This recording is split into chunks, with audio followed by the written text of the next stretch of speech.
ఇప్పుడు షర్మిల వచ్చిన తర్వాత తను మాట్లాడే విధానంలో కూడా ఇటు అన్నయ్య అయినా సరే జగన్మోహన్ రెడ్డి మీద కూడా బాగా గట్టిగానే మాట్లాడే ప్రయత్నం అయితే చేస్తున్నారు. ఆ పార్టీలో కూడా వైసీపీ నుండి ఎక్కువ మంది కాంగ్రెస్ లోకి వచ్చే అవకాశం ఉంది అనే టాక్ అయితే వినిపిస్తూ ఉంది. అది మీ మాటల్లో చెప్పండి సార్, అసలు అది ఎంతవరకు నిజం, మీ విశ్లేషణ ఏంటి? ఇప్పుడు షర్మిల గారు ఏపీ కాంగ్రెస్ చీఫ్గా అపాయింట్ అయిపోయిన తర్వాత రాష్ట్ర ప్రజల్లో కొన్ని సందేహాలు ఉన్నమాట నిజం. ఏంటి, ఆమె తెలుగుదేశం అండ్ జనసేన వీళ్ళని టార్గెట్ చేసి ప్రచారం చేస్తుందా, లేకపోతే వైసీపీని టార్గెట్ చేస్తుందా? నిజానికి జనసేన టీడీపీని టార్గెట్ చేయడానికి ఏమి లేదు, ఎందుకంటే వాళ్ళు అపోజిషన్లో ఉన్నారు కాబట్టి. రూలింగ్ పార్టీలో ఉన్నది వైసీపీ.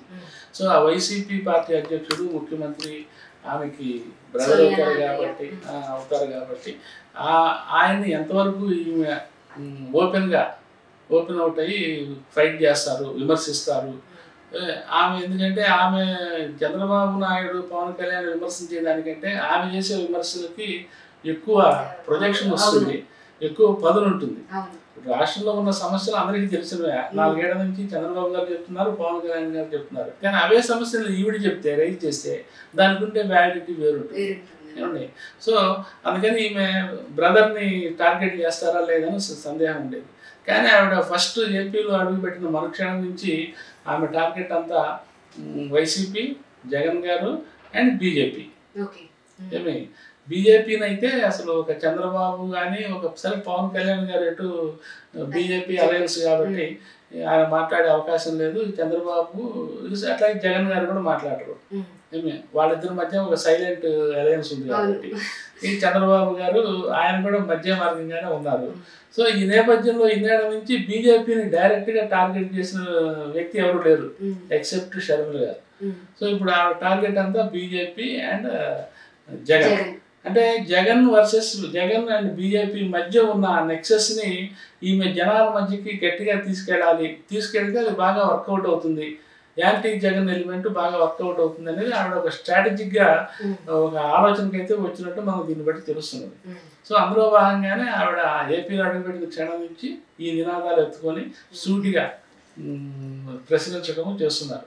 ఇంకోటి ఏంటంటే ఆమె వచ్చిన తర్వాత జనంలోకి ఈవెంతో మనం తెలంగాణలో చూసినప్పటికీ ఆమె తెలంగాణలో కూడా జనంలోకి వెళ్ళారు, పోరాటాలు చేశారు.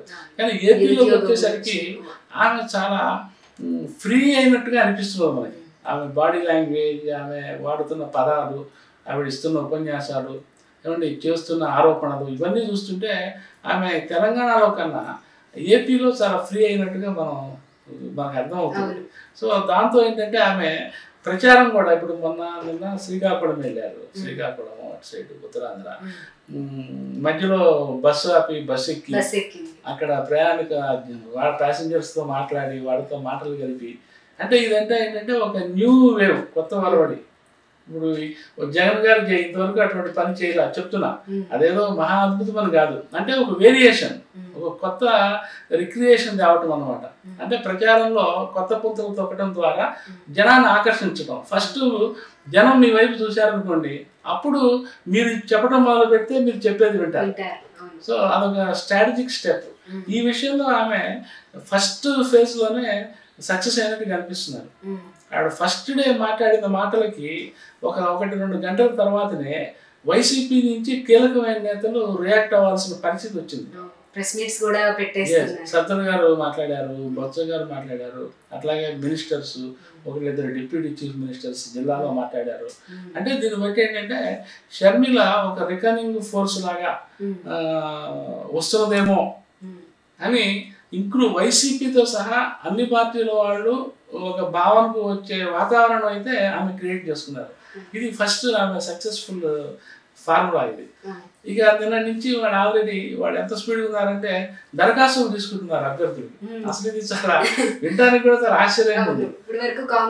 కనిపించలేదు.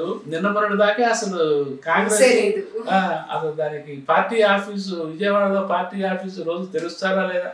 రుద్రరాజు గారు ఉన్నారు కానీ రోజు ఆయన ఆ పార్టీ ఆఫీస్కి వెళ్తారు. కానీ ఆయన మనాన్ని ఆయన చేసుకుంటూ పోతున్నారు, ఆయనకు సాధ్యమైంది. కానీ ఉన్నట్టుండి ఒక్కసారిగా ఏపీలో కాంగ్రెస్ హైప్ వచ్చిన వాతావరణం అయితే సృష్టించగలిగారు.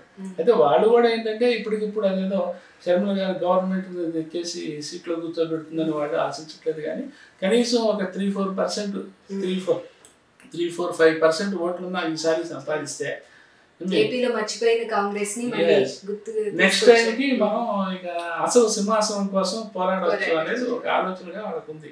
ఆ విషయంలో షర్మిల గారు ఇప్పుడిప్పుడే ఆమె కొంచెం జనంలో గుర్తింపు పొందుతున్న వాతావరణం అయితే కనిపిస్తున్నది.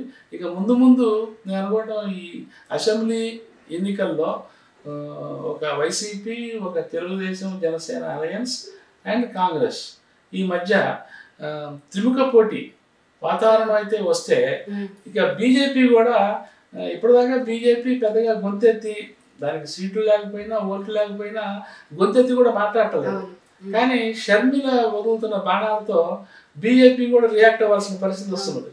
ఎందుకంటే ఆవిడ కేంద్రం మీద డైరెక్ట్గా ధ్వజం ఎత్తి ఏపీకి ప్రత్యేక హోదా ఎందుకు ఇవ్వలేదు, అట్లాగే పోలవరంని వైసీపీ మీరు కలిసి కుమ్మక్కైపోయి వాటిని బ్రష్ పెట్టించారు అని ఈ లింకులు కలపడంతో ఏమవుతుందంటే ఇటు వైసీపీ రియాక్ట్ అవ్వాల్సిన పరిస్థితి వస్తున్నది, అటు బీజేపీ రియాక్ట్ అవ్వాల్సిన పరిస్థితి వస్తున్నది.